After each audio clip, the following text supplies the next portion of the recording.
Hey man, what you doing? You know, baby, you're fine. You know, I'd like to take you out sometime. You know what I mean?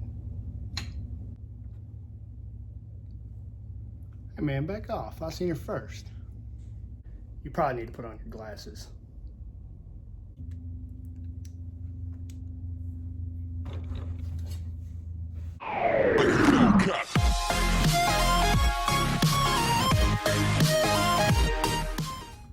Yeah, I'd say vision's probably pretty important. Hey, what's up, everybody? Well, welcome back to another episode of Back to the Cardboard. Shannon here, and got something pretty cool today. We're looking at the 1982, although it says 81, this is the 1982 Topps Coca-Cola team baseball set of the Reds. This is the 1982 edition. In 81, they made 12 different team sets. Well, technically 11. They did make the Yankees, but it never made it into the product, so that stuff is pretty rare. Some promo cards in there that's some pretty tough to come by. We're going to be looking today at the 82 set, and this is, which you can see here, they're styled after the 82 regular cards. I'm looking at what's called a header card, and you look on the back, there's a promotional. You send this in with, I think, $5, I think. It'll have 5 weeks. You will get a uncut sheet, 132 players on the sheet. Now, these, oh, it was $4, my bad. You can find these on eBay all day for roughly on average around 50 bucks. They're considered printer scrap.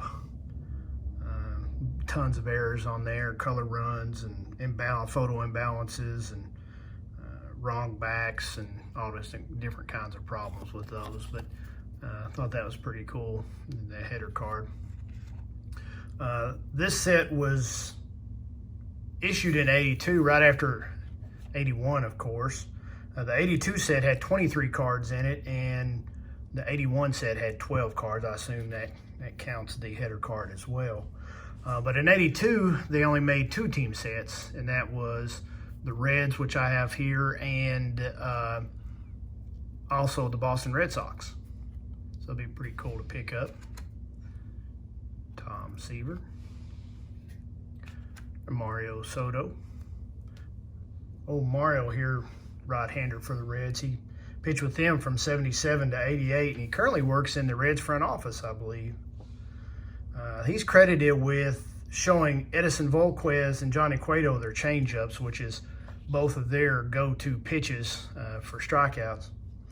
But old Mario here in May of 84, Reds were playing the Cubs at Wrigley Field. And Ron Say, the Cubs third baseman, hit a home run down the left field line. And Mario and Reds manager at the time, Vern Rapp, come out and argued it, saying it was foul. And Mario ended up shoving the third base umpire, Steve Ripley. So the umpires got together and conferred. Well, they overturned the call, which prompted Don Zimmer to come out of the Cubs dugout to argue the call. But at the same time, the umpires ejected Mario Soto for shoving Steve Ripley. Well, Mario lost it. He come out, charged Steve Ripley, and about the same time, Zimmer stepped in between them. Well, Zimmer caught the wrath of Soto, which prompted like a 10-minute brawl. The National League president at the time, Chub Feeney, suspended Mario for 5 games for his umpire shoving incident, which I think that would probably be a lot stiffer nowadays if that was the case. But Mario, I think later that year, had another controversial incident with the Braves, but nonetheless, still a pretty good pitcher for the Reds. He is in the Reds Baseball Hall of Fame. Alex Trevino, Mike Vail, Bruce Berani. Oh, there's my man, Johnny Bench. This happens to be the #1 card in the set. You see a stain there. Bench. Larry Bittner. Cesar Cedeno. Dan Driesen. For some reason, I always like Dan. I don't know why. Old Davy Concepcion. Seeing Davy here reminded me of a story from Tales from the Dugout. I've been reading little snippets out of this book from time to time. It's written by Tom Browning, who pitched with the Reds there. But pretty little interesting fact about old Davy here. Little snippet here in the book. It's Cy Concepcion, kind of a play on Dave Concepcion's name. But Browning writes, every pitcher thinks he can play in the field, and every position player thinks he can pitch. That's just the way it is. Against the Dodgers one time in 1988, Davey Concepcion finally got his chance. We were getting pounded and had gone through a ton of pitchers. So Pete Rose was manager of the Reds at the time, let Davey take the mound for the last inning and a third. He gave up a couple hits but no runs, and he even struck out a guy. After the game, Davey was strutting around the clubhouse like he was Cy Young. Never mind the fact that we had just gotten beat by like 10 runs. But when a position player finally gets a chance like that, you just have to let him bask in the glory. I didn't even have the heart to tell old Davey that he didn't throw hard enough to break a pane of glass. Besides that, he threw one of the better gravity balls that I had ever seen. The gravity ball, in case you didn't know, was the Ephus pitch, a big lob that come in like a softball pitch, more or less. Well, that was a pretty neat little story. Clint Hurdle. Clint here was the recipient of a pretty good card. He had ended up changing teams in the middle of the season, and this was his first cards with the Reds. A lot of times these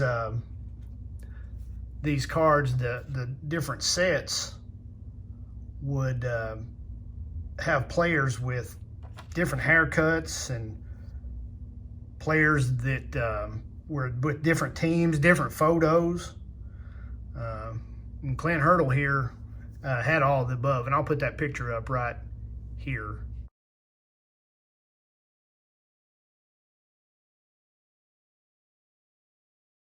So that's Clint Hurdle, his first cards with the Reds, first card with the Reds.